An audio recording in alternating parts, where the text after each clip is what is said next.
तो इन सबको देखकर ऐसा लगता है मानो जिसका इनका एक ही काम है, एंटी मोदी प्रोग्राम। फिलहाल आपको ये बताते हैं कि अड़चन अगर है वक्फ बिल में तो क्या उससे टेंशन बढ़ेगी। वक्फ बिल से कट्टरपंथी मौलाना बौखला गए हैं, यही एक बड़ी वजह है, उलझुल बयान दे रहे हैं। पहले जेपीसी में राय भेजने का प्लान बनाया गया था, गली गली मुसलमानों को भड़काया गया, उनको ब्रेन वॉश करने की कोशिश की गई, मस्जिदों में क्यूआर कोड अभियान चलाया गया, वक्फ संपत्ति छीनने की अफवाह फैलाई गई, मस्जिद और कब्रिस्तान पर खतरा बताया गया कि खतरा मंडरा रहा है। ओवैसी ने भी संपत्ति पर संकट की बात कही। अब मौलाना राजनीतिक दलों को डरा रहे हैं, बरगला रहे हैं, तुष्टीकरण वाली रणनीति का डर दिखा रहे हैं। मौलाना केंद्र सरकार को भी धमका रहे हैं, एक के बाद एक धमकी दी जा रही है। चक्का जाम, संसद घेराव, इन तमाम चीजों की बात करते हुए मौलाना नजर आ रहे हैं कि विरोध करना है उन्हें, संसद का घेराव करेंगे, चक्का जाम करेंगे, यानी कि कुल मिलाकर सिर्फ और सिर्फ विरोध करेंगे। ये प्लान वो बनाकर बैठे हैं, रुख मीनाक्षी का करेंगे। और सुरक्षा एजेंसियों की चाक चौबंदी का ही नतीजा है कि देश में आए दिन एक के बाद एक नशे की बड़ी खेप बरामद की जा रही है। ये नशे की खेप बाजार तक पहुंचने से पहले ही इसे पकड़ लिया जाता है। अब अंडमान निकोबार की अगर हम बात करें तो इंडियन कोस्ट गार्ड ने एक नाव से 5.5 टन ड्रग्स की बड़ी खेप बरामद की है। किस तरीके से ये ड्रग्स उनके द्वारा बरामद की गई है, इस रिपोर्ट में देखें।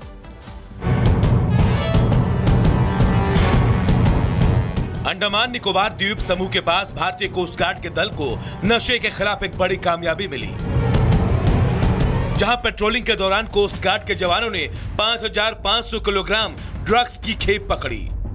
नशे की ये खेप म्यांमार की मछली पकड़ने वाली नाव से जब्त की गई। इस नाव का नाम सो वई यानहू है। कोस्ट गार्ड ने प्रतिबंधित ड्रग मेथाम्फेटामाइन के साथ एक पोर्टेबल इनमारसैट सैटेलाइट फोन भी जब्त किया। दरअसल कुछ दिनों पहले अंडमान समुद्र में रोहिंग्या नाव और म्यांमार के कई शिकारी देखे गए थे। इनमें से कुछ पकड़े भी गए। पकड़े गए इन शिकारियों से जब पूछताछ हुई तो नशे की तस्करी से जुड़े कई खुलासे हुए, जिसके बाद अंडमान समुद्र पर बेहद कड़ी निगरानी रखी जा रही थी, जिसका असर ये हुआ कि नशे की सबसे बड़ी खेप पकड़ी गई। भारतीय कोस्ट गार्ड के जवान रूटीन बेस पर पेट्रोलिंग कर रहे थे। इस दौरान उनको एक मछली पकड़ने वाली नाव मिली। हालांकि ये कोई पहला मामला नहीं है जब नशे के खिलाफ बड़ा एक्शन लिया गया हो। यह ऑपरेशन भारतीय जल क्षेत्र में अवैध मादक पदार्थों की तस्करी और अवैध शिकार के खिलाफ लड़ाई में एक बड़ी सफलता माना जा रहा है। यह भारतीय तटरक्षक बल द्वारा पकड़ी गई नशे की अब तक की सबसे बड़ी खेप है। इस घटना से साफ है कि अंतर्राष्ट्रीय समुद्री मादक पदार्थों का व्यापार बढ़ रहा है और नई चुनौतियां पेश कर रहा है। वही भारतीय कोस्ट गार्ड सीमा सुरक्षा और नशे के अवैध व्यापार को रोकने के लिए कितना प्रतिबद्ध है, ये एक्शन इसकी एक वानगी है। Bureau report, Republic Bharat.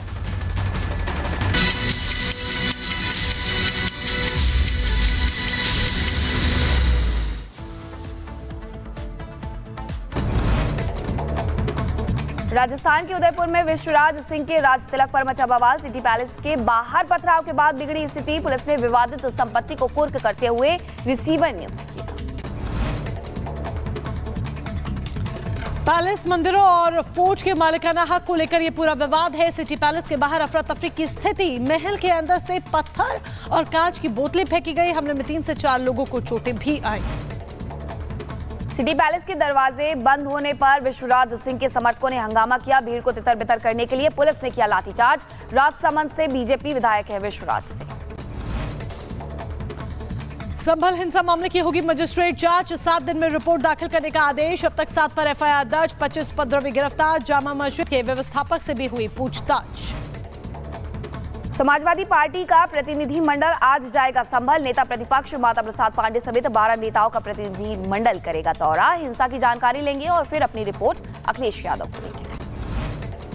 संभल में हिंसा वाले घटनास्थल पर पुलिस ने फ्लैग मार्च किया, लोगों से शांति व्यवस्था बनाए रखने की अपील की। उत्तर प्रदेश के इटावा से दिल दहला देने वाली घटना आई सामने। सनकी प्रेमी ने बाजार में युवती पर चाकू से किया हमला। युवती की हालत गंभीर। गुस्साई भीड़ ने आरोपी को पकड़कर पीटा। मथुरा में पुलिस और बदमाशों के बीच में मुठभेड़। क्रॉस फायरिंग में एक बदमाश के पैर में गोली लगी। मुठभेड़ के बाद पुलिस ने 4 बदमाशों को गिरफ्तार किया। एक शख्स की गोली मारकर हत्या की थी। मिर्जापुर में मां विंध्यवासिनी मंदिर में लगी आग लगने से श्रद्धालुओं में मची अफरा तफरी। तीर्थ पुरोहित और पुलिस प्रशासन ने मिलकर आग पर काबू पाया। उत्तर प्रदेश के शाहजहांपुर में आवारा सांड का आतंक देखने को मिला। राह चलते महिलाओं और बच्चों समेत कई लोगों पर हमला किया। कई घंटों सड़क पर मचाया तांडव।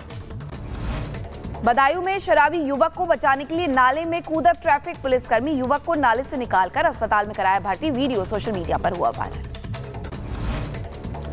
बाद में सड़क पर खड़ी कार को लेकर चले लाठी डंडे हमले में 6 लोग जख्मी हो गए। अस्पताल में करवाया गया भर्ती। सहारनपुर में बोरे में मिली युवती की लाश। हत्या का शव को नहर में फेंका गया। मृतका के शरीर पर मामूली चोट के निशान। पुलिस मामले की जांच कर रही है।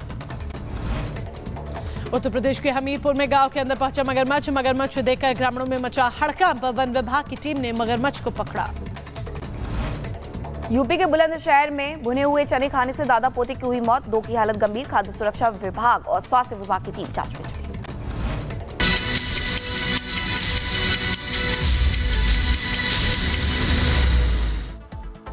और जाग उठा भारत में सबसे पहले बात करेंगे संभल में हुई हिंसा को लेकर कि उस हिंसा में 4 लोगों की जान चली गई है। कई लोगों पर एफआईआर दर्ज की गई है। कई लोगों को हिरासत में लेकर के पूछताछ भी की जा रही है। लेकिन इन सब के बावजूद सियासत चरम पर है। बिल्कुल सियासत चरम पर है और विपक्ष को कहीं ना कहीं मीनाक्षी एक मुद्दा मिल गया है। एक मुद्दा मिल गया है सरकार को घेरने का। यही एक बड़ी वजह है कि समाजवादी पार्टी के अध्यक्ष अखिलेश यादव ने एक डेलीगेशन का गठन किया है जो कि संभल जाएगा। संभल जाकर लोगों से बातचीत करेगा, हाल जानेगा, वहां की स्थिति को भापेगा और फिर एक रिपोर्ट तैयार कर अखिलेश यादव को सौंपेगा। रिपोर्ट देखिए।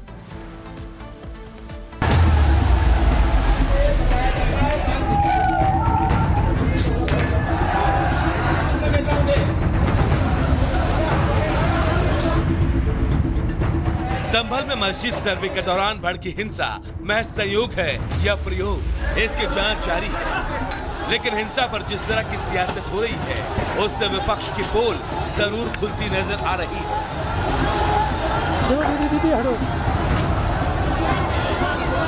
हिंसा के बाद विपक्ष ने पहले से चुनावी रंग में रंगने की कोशिश की।